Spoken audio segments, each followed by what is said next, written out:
Harga VGA card baru maupun bekas sudah mulai membaik. Nggak kayak dulu ya, GTX 1050 Ti aja harganya bisa nyentuh sampai 3 jutaan. Terus kalau nggak salah GTX 1650 polosan itu bisa nyentuh sampai 5 jutaan pada saat itu. Nah sekarang harganya udah mulai normal, yaitu di harga 3 jutaan. Nah memang sih harga VGA card itu udah mulai membaik ya. Tapi bagi sebagian orang yang mau rakit PC dengan budget minim, harga VGA card baru misalnya RTX 3050 Ti yang merupakan seri terendah untuk seri Nvidia generasi terbaru saat ini, RTX 3050 itu harganya di sekitaran 5 juta rupiah. Nah itu bagi sebagian orang yang mau rakit PC misal 3 jutaan atau 4 jutaan tuh bisa dibilang terlalu tinggi lah harganya. Nah biasanya orang yang mau rakit PC dengan budget minim itu memilih menggunakan GPU atau VGA card second atau bekas. Maka dari itu tanpa basa-basi lagi, di sini saya akan menjelaskan dan juga memberi kalian beberapa rekomendasi GPU atau VGA card second yang harganya di bawah 600 ribuan. Dan VGA card ini tuh bisa dibilang masih worth it atau masih bisa digunakan untuk gaming santai pada tahun 2022 ini.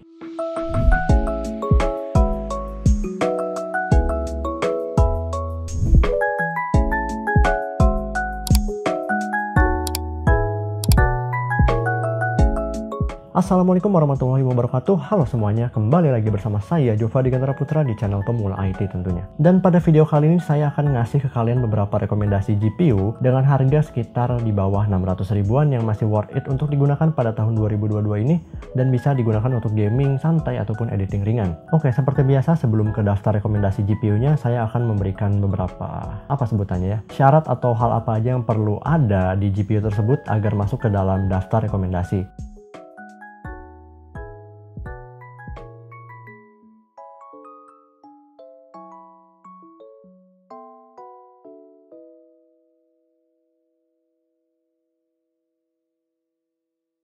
Oke, sesuai urutan seperti biasa. Di posisi kelima ada GT 620, GT 430, GT 730 yang menggunakan arsitektur Fermi.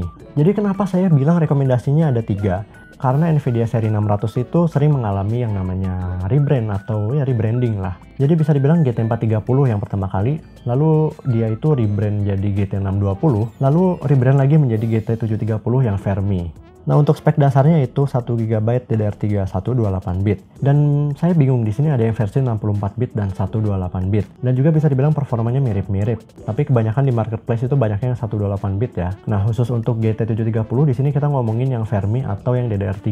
Kalau yang DDR5 atau yang versi Kepler itu beda ya, beda chip dan otomatis beda performa juga. GPU ini memiliki GPU clock 700 MHz, lalu shader clocknya 1400 MHz, memory clocknya 900 MHz. Untuk litografinya di sini lumayan besar yaitu 40 nanometer. Menggunakan chip GF108 dengan arsitektur Fermi. Untuk interface-nya menggunakan PCIe 2.0x16. Lalu sebagai pembuktian bahwa ketiga GPU tersebut merupakan rebrand, bisa dilihat pada gambar berikut yaitu relative performance. Di sini GT430, GT620, dan GT730 itu performanya sama persis. Ya, bisa dilihat pada gambar berikut lah. GPU ini memiliki performa yang masih bisa digunakan untuk gaming santai dan sekedar bermain games bersama teman lah. Nggak terlalu kompetitif bisa dibilang.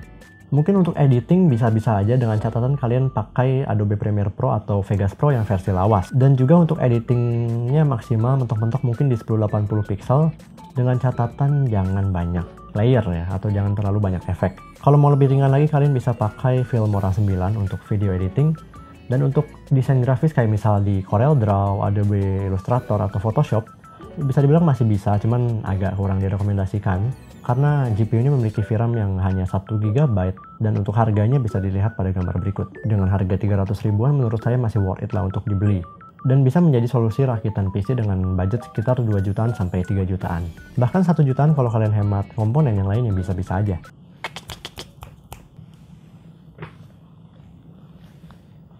Duduk sini.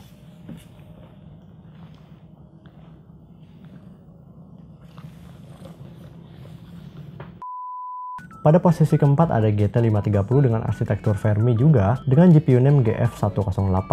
Ada juga yang GF119 itu beda ya. Untuk spek dasarnya di sini GPU clocknya ada pada 700 MHz, lalu shader clocknya 1400 MHz dan memory clocknya 900 MHz. Dan memory clocknya 900 MHz. GPU ini memiliki spek dasar juga 1 GB DDR3 128-bit. GPU ini memiliki performa yang mirip-mirip dengan GT430 dan produk rebrand lainnya. Dan bisa menjadi alternatif jika GT430 dan kawan-kawannya tuh habis stoknya di marketplace. Untuk performa gamingnya ya bisa dibilang beda-beda dikit lah jika dibandingkan dengan GT430 dan kawan-kawannya. GPU ini merupakan alternatif jika GT 430 dan kawan-kawannya itu habis stoknya di marketplace atau udah jarang. Karena GPU ini memiliki harga yang bisa dibilang mirip-mirip dengan GT 430 dan teman-temannya. Di posisi ketiga ada GT 630 dengan arsitektur Kepler.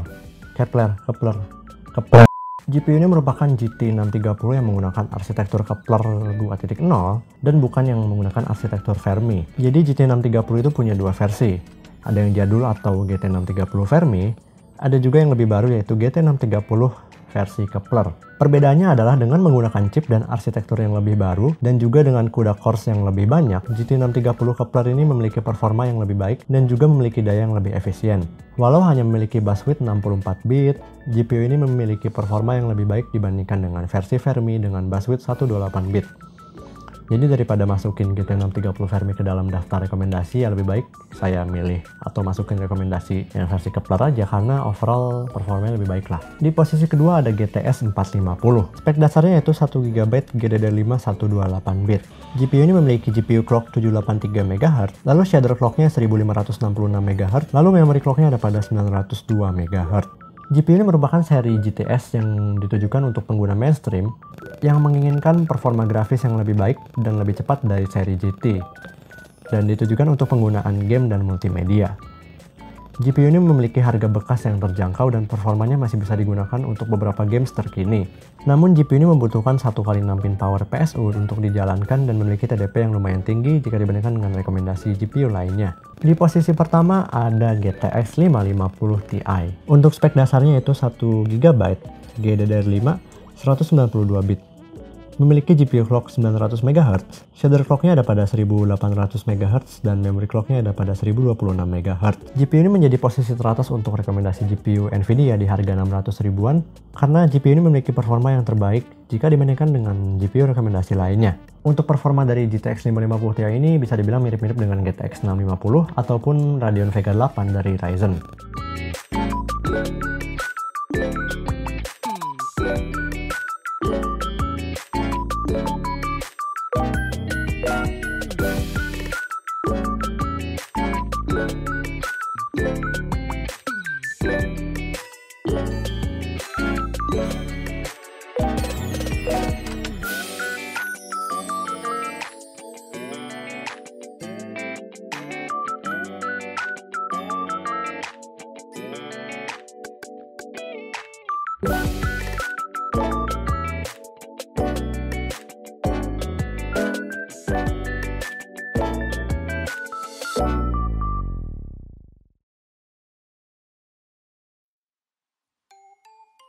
Baiklah, itu tadi beberapa rekomendasi GPU dengan budget 600 ribuan dan bisa dibilang masih worth it untuk digunakan pada tahun 2022 ini.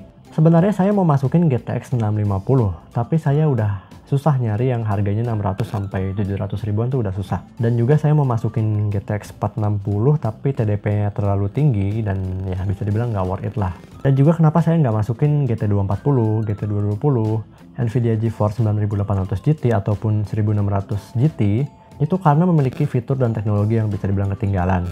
Jadi GPU tersebut tidak support DirectX 11. Bisa dibilang beberapa game saat ini membutuhkan minimal DirectX 11. Baiklah, itu tadi beberapa rekomendasi GPU atau VGA card di bawah 600 ribuan dari Nvidia. Jika kalian ada rekomendasi GPU lain boleh komen di bawah. Oke teman-teman, terima kasih telah menonton video ini sampai akhir. Mohon maaf jika ada kesalahan kata atau dalam penyampaian informasi. Jika kalian ada pertanyaan boleh komen di bawah. Jika kalian mau request video boleh komen di bawah. Tekan tombol like jika kalian suka dan jangan lupa tekan tombol subscribe dan nyalakan lonceng notifikasinya biar channel ini makin mantap. Oke teman-teman, sampai jumpa di video selanjutnya. Saya Devari Gintar Putra pamit undur diri. Wassalamualaikum warahmatullahi wabarakatuh.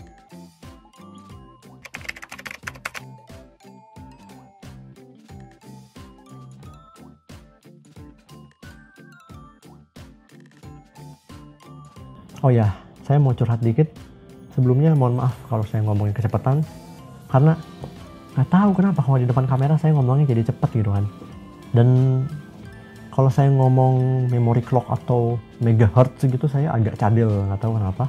Jadi mohon maaf lah. Untuk kedepannya saya akan berusaha untuk lebih santai lagi di depan kamera ya. Dan ngomongnya bisa dibilang nggak cepet-cepet banget gitu ya, bisa dicerna. Ya khususnya untuk konten-konten yang kayak materi atau pembahasan gitu saya akan berusaha lebih santai lagi untuk menjelaskannya.